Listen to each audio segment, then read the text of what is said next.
So hello my dear all, MCQ book को solve कर रहे हैं और पार्ट 2 में हम सर्वे सब्जेक्ट को पढ़ रहे हैं। चैप्टर था अपना लेवलिंग एंड थियोडोलाइट और लेवलिंग एंड थियोडोलाइट का आज का पहला क्वेश्चन है 224 number question.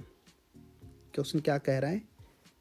A light house is visible just above the horizon at a certain situation above the sea level.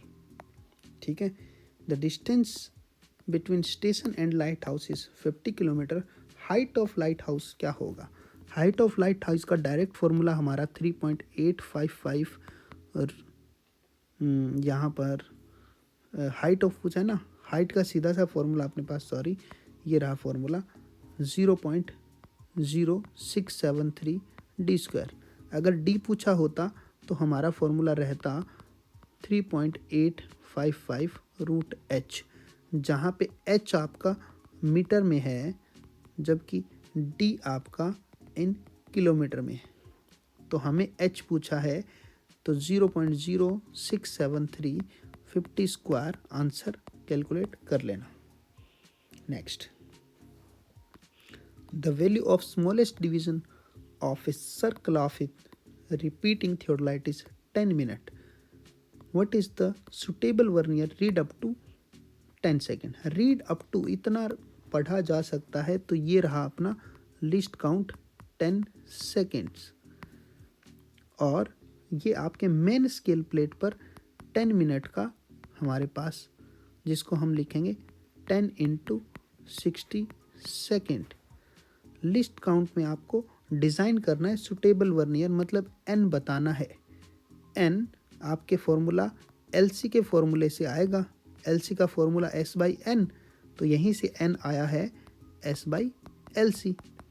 S आपके 10 इंटू 60 और यहाँ पर 10, तो अपने पास आंसर आ गया 60 n, answer A.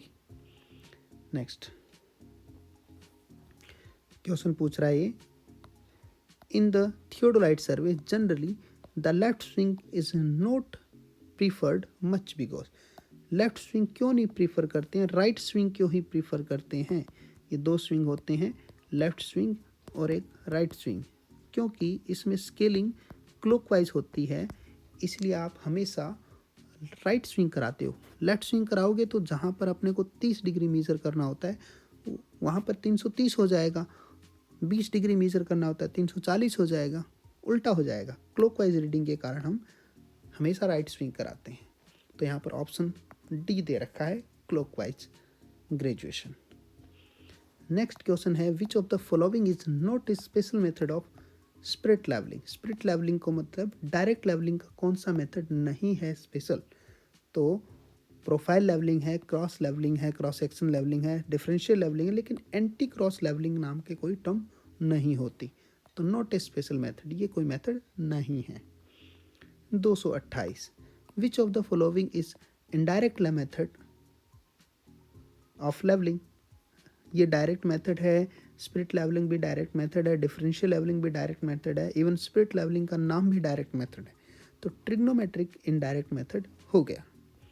Next 229, which type of spirit levelling मतलब direct levelling is done to now the vertical cross section of the surface of ground. Ground surface का वर्टिकल क्रॉस सेक्शन अपने को लेना है, तो ये अपने पास कौन सी होती है? क्रॉस सेक्शन लेवलिंग होती है जी। ठीक है, ऑप्शन में टिक करेंगे डी, वर्टिकल क्रॉस सेक्शन के लिए। प्रोफाइल लेवलिंग में और क्रॉस सेक्शन में हाइट डेप्थ ऑफ कटिंग और फिलिंग काउंट करते हैं क्रॉस सेक्शन में। ठीक है ना, ओके। प्रोफाइल लेवलिंग वहीं पर आपके फॉर्मेशन लेवल प्रोवाइड करता है। 230, calculate the combined correction for refraction in curvature, जिसमें कंबाइंड करेक्शन अपना हो जाएगा 0.0673 डी स्क्वायर। डी किलोमीटर में रखेंगे, आंसर मीटर में आएगा और यहाँ पर 3 किलोमीटर को रख देते हैं, आंसर जितना भी मीटर आए वो आप कर देना। नेक्स्ट क्वेश्चन अच्छा क्वेश्चन है, in a differential leveling it is observed that staff reading at a temporary benchmark as this and 3.1 to 3.15 at zero change point of the differential leveling. ये थोड़ा सा आपको घुमाने के लिए कोशिश कर रहा है। ये कह रहा है कि ये तो आपके पास रहा बेंचमार्क TBM, ट्रू बेंचमार्क, और आगे आपका ये है ज़ीरो चेंज पॉइंट, और यहाँ पर आपने डिवाइस लगा रखा है और ये रीडिंग पढ़ रहे हो आप। तो इधर आपने जो रीडिंग पढ़ी है उसको आप कह रहा है 2.555, और ज़ीरो चेंज पॉइंट पे रीडिंग पढ़ी है आपके कितना 3.015। ओके, आपको पूछा है यहाँ पर अगर रेड्यूस लेवल, यहाँ का ट्रू बेंचमार्क का रेड्यूस लेवल 925 है, तो RL एट ज़ीरो पॉइंट है, उसका क्या होगा? तो RL एट ज़ीरो पॉइंट क्या हो जाएगा? 925 प्लस 2.555 में हमारी क्या हो जाएगी? लाइन ऑफ कॉलिमेशन हो जाएगी, और लाइन ऑफ कॉलिमेशन से इतना डाउन आ जाना है, इतना माइनस कर देना है, तो माइनस कर देते हैं 3.015, आंसर आ जाएगा। आप कर लेना calculate. Next 232, A line of levels has run from benchmark of elevation, इतना, ये बेंचमार्क का एलिवेशन दे रखा है, and at another benchmark elevation, इतना, दो बेंचमार्क दे रखे हैं।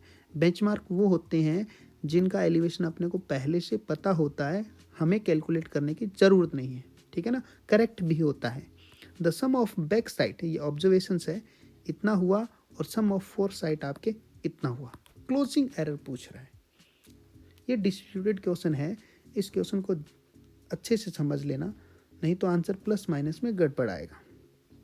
इस क्वेश्चन को मैंने लिखा तो यहाँ पर ट्रू डिफरेंस दोनों बेंचमार्क के बीच का डिफरेंस होगा last RL minus first RL। तो ये एंड बेंचमार्क है और ये फर्स्ट बेंचमार्क है, तो हमने लास्ट बेंच RL से फर्स्ट RL किया। क्या करना है? लास्ट से फर्स्ट माइनस कर देना है, कर दिया हमने, आंसर आए ये बेंचमार्क का डिफरेंस है जो कि ट्रू होगा।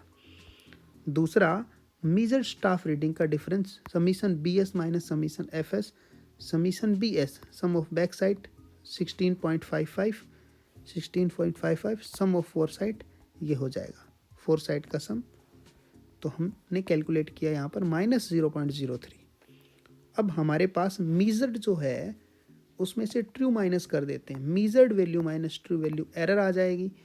तो मीजर्ड वैल्यू अपने पास ये आ गया और ट्रू इतना आ गया, माइनस किया हमने, अलजेब्रिक आंसर -0.06 एरर आ गया। करेक्ट एरर का फॉर्मूला ध्यान रखना, MV minus TV, measured value minus true value, answer लगाएंगे ये। कहीं पर आपको डी आंसर मिलेगा तो सही आंसर आपको कैलकुलेट करना सिखा दिया है। Next 233, find the combined correction for refraction and curvature. For combined correction का फॉर्मूला यही होता है -0.0673 d², आंसर मीटर में आएगा और d किलोमीटर में रखना होगा, -0.0673 और d की जगह 3.4 स्क्वायर, आंसर कैलकुलेट कर लेना। Next, an angle is measured with the help of theodolite by repetition method. What of the following error not eliminated by this method? Repetition method आपके कौन सी एरर को एलिमिनेट करता है? Repetition method आपको graduation error को eliminate कर लेता है, और इसेंट्रिसिटी ऑफ वर्नियर की एरर को भी एलिमिनेट करता है, क्योंकि दोनों वर्नियर की रीडिंग पढ़ते हैं। इनएक्यूरेट ग्रेजुएशन को करता ही ये स्पेशली डिज़ाइन है। लाइन ऑफ कॉलिमेशन भी एडजस्ट हो जाएगा इससे, ठीक है, लेकिन एरर ड्यू टू स्लिप है, ये पॉसिबल नहीं है। एक बार के लिए मान लो ये भी हो सकता है, ठीक है ना, लेकिन होता नहीं है। लेकिन स्लिप का इलाज कहीं पर पॉसिबल ही नहीं है। स्लिप क्या होता है? जब शिफ्टिंग हेड लूज हो या आपके लोअर क्लैंप गलती से ओपन रह गया है। तो इसका आंसर रहेगा कौन सा? ये रहेगा A। ये आपके not eliminated by this method. Next question number 235, in case of transit vernier theodolite if the upper clamp is clamped, upper clamp बिल्कुल क्लैंप है तो एंगल चेंज नहीं होगा, and lower clamp is unclamp, हाँ भी theodolite rotate होगा। तो यहाँ पर थियोडोलाइट रोटेट तो होगा लेकिन एंगल चेंज नहीं होगा, और एंगल चेंज नहीं होगा तो इसका मतलब लोअर क्लैंप आउटर एक्सिस से रोटेट करवाता है, ठीक है ना। तो यहाँ पर रोटेट इनर एक्सिस गलत, रोटेट इनर एक्सिस ये भी गलत, ठीक है। Rotate it's outer axis relative motion between scale plate and ये, बिल्कुल स्केल प्लेट नहीं घूमेगा, ये गलत हो गया। आउटर एक्सिस तो ठीक है लेकिन ये रोटेशन नहीं होगा। यहाँ पे लिख रखा है आउटर एक्सिस से रोटेट होगा without any relative motion between scale plate, तो डी होगा। एंगल चेंज नहीं हो रहा है जबकि थियोडोलाइट घूम रहा है। बाकी आप इस क्वेश्चन के सॉल्यूशन के लिए क्वेश्चन नंबर 25 भी देख सकते हैं और यहाँ पे उसका कंसेप्ट मिल जाएगा। बाकी क्वेश्चंस का सॉल्यूशन 235 के अगेन आने वाले बाकी क्वेश्चन का सॉल्यूशन हम नेक्स्ट वीडियो में देखने वाले हैं। Thank you, all the best.